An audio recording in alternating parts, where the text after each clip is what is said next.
¡Eh! ¿Qué miras?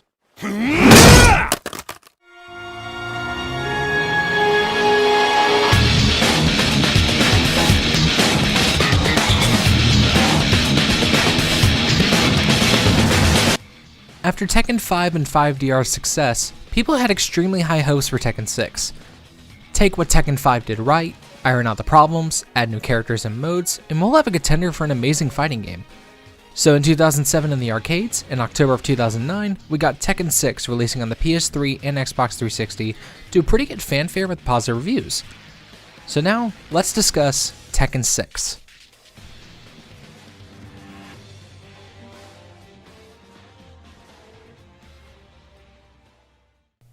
Tekken 6's story is easily the most in-depth in the series, so be ready for a long plot description. After Jin won the 5th Iron Fist tournament and took over the Mishima Zaibatsu, Jin seemed to go on a tyrannical tirade, as he cut off ties with other nations and declared wars on opposing nations, which in turn erupts further wars across the world. Meanwhile, Kazuya has taken over G Corporation and puts a bounty on Jin's head to anyone who can capture him, with Jin opening the King of Iron Fist Tournament 6 in response. As this is going on, a Tekken Force member by the name of Lars Alexanderson sets up a coup against the Mishima Zaibatsu to put an end to the ongoing wars. While in the process of a mission, Lars discovers an android girl by the name of Elisa. The Tekken Force attack, causing an explosion that gives Lars amnesia, and after escaping, he tries to discover more about himself alongside Elisa. Jin orders Nina and Eddie to capture Lars after he finds out about the rebellion. Lars eventually meets his squad mate Togo, and he also finds out that he's the illegitimate son of Heihachi. Heihachi offers to help Lars take down Jin together, with Lars declining. Lars also meets Lee, who offers to help if Lars can rescue Julia, who's working alongside Lee as a spy until she was captured. After the rescue, Lars and Elisa get to the G-Corp building where they confront Anna, who is swiftly defeated, then confront Kazuya. However, Kazuya escapes and the conflict further down the building results in Togo's death. And after hijacking a Zaibatsu train, they are ambushed by Nina and some Tekken Force members, and Nina is swiftly dealt with. Lars and Elisa reach Jin, and in a surprising twist, Jin reboots Elisa, which causes Elisa to turn on Lars, as it's revealed that Elisa was a protector of Jin and was using Elisa to monitor Lars' every move. After a shaken Lars defeats Elisa and flees, he's confronted by Raven, who offers to help, with Lars agreeing. Lars and Raven stumble across this temple that houses Azazel, a powerful deity, where they fight Kazuya yet again. After Kazuya's defeat, Lars and Raven meet and defeat Azazel, who tells Lars that he'll make mankind atone for their sins, but the temple soon collapses. After heading out of the temple, Lars takes out Elisa once again and she's brought back to her old self before expiring. Jin, enraged, insults Elisa, which causes Lars to snap and defeat Jin. Jin then remembers why he was doing these atrocities, to reawaken Azazel. Jin also claims that he started wars so greedy corporations and big powers would crumble to nothing, hoping to eventually obtain peace. They realize that Azazel is not dead, and Jin reveals that he can only be defeated by someone using the Devil Gene, with Jin sacrificing himself to kill Azazel. Despite Lars trying to stop him, Jin becomes victorious but disappears in the bright beam of light. Lars leaves Elisa's body with Lee in hopes he can repair her, Lars and Raven say farewell, and Lars gets a mysterious phone call for a new job. That's quite a mouthful of a story, and honestly, the story to me is pretty engaging. With a lot of twists and turns and all the previous Tekken characters you fight throughout, Tekken 6's story is pretty gripping, and it also helps that we get some really nice CG cutscenes to go with it. But on top of a lengthy story, that's not all this game has new to it. Tekken 6 reintroduced the rage system from Tekken Tag, which makes it so you do more damage the lower on health you are, and a new bounce system would be introduced, where if hit on a mid-air opponent in a combo, it would make them bounce off the ground for more combo follows, which also triggered a few low parried attacks. This really opened up combo potential for a lot of characters. The stages were also larger and also introduced wall breaks and floor breaks. Wall breaks are where you do a strong enough attack at certain walls, the wall would shatter allowing you to continue a combo, and a floor break knocks you to a lower level of the stage, which allows you to continue combos. On top of that, the stages were easily the most interesting design-wise. A big old casino, a burning town, an area in the sky tilted at an angle, a futuristic neon city, a tomato festival, and even a hills area with a crap ton of sheep.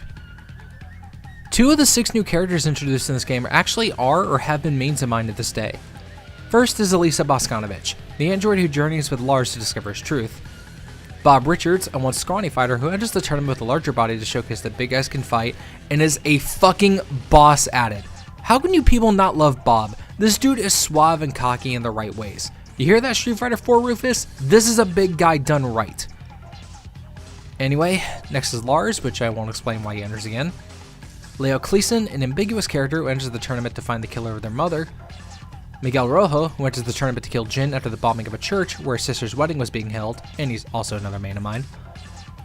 And Zafina, a mysterious woman who enters the tournament to rid of Kazi and Jin because of their Devil Gene influences. Tekken 6's newcomers are easily the most dynamic and interesting out of any of the past newcomers.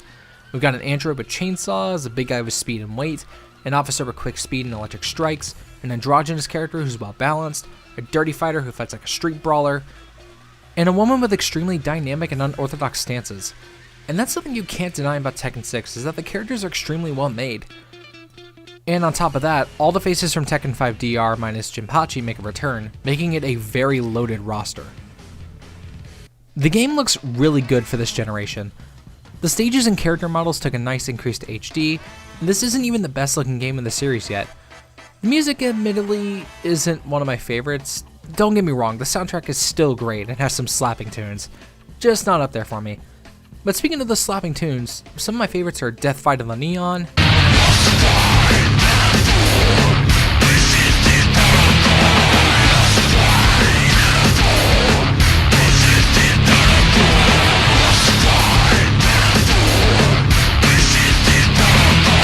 G,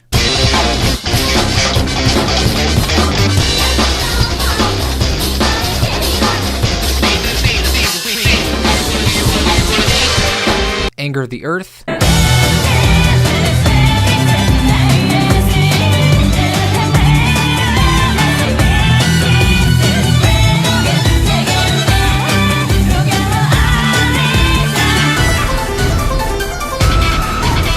and the two most well-known tracks in the game, Karma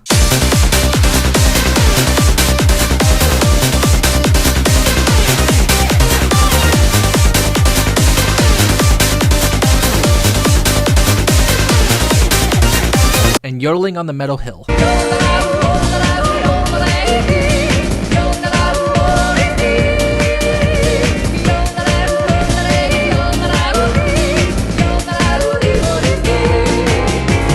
The customization mode is way more expansive compared to Tekken 5. The ranking mode makes a return, the past game modes make a return, and new is the scenario campaign. I like to call this game mode Devil Within done right. You get 3D movement, but all your combos are still the same. You can do the same actions as if you were fighting in 2D. When you beat enemies, they can either drop gold for customization, or even equipment you can wear in the campaign, which even provides status buffs like electrified attacks, more health, rage coming in quicker, etc. Scenario campaign is honestly a lot of fun, even if it is a little bloated by how long it is. Still, it's miles better than Tekken 7's story, but we'll get to that in that video. Tekken 6 is a game that really stands out as not only being the first game to enter a new console, but one to really add more modern twists to the typical Tekken formula. And needless to say, it does pretty well at it. The game looks great, plays great, and the new changes to the combo system with the bound mechanic really adds to the skill required to do combos. The new balance system would even be reused and expanded in the next entry, but we'll see that next time. I'm Payday, thank you so much for watching, and take care.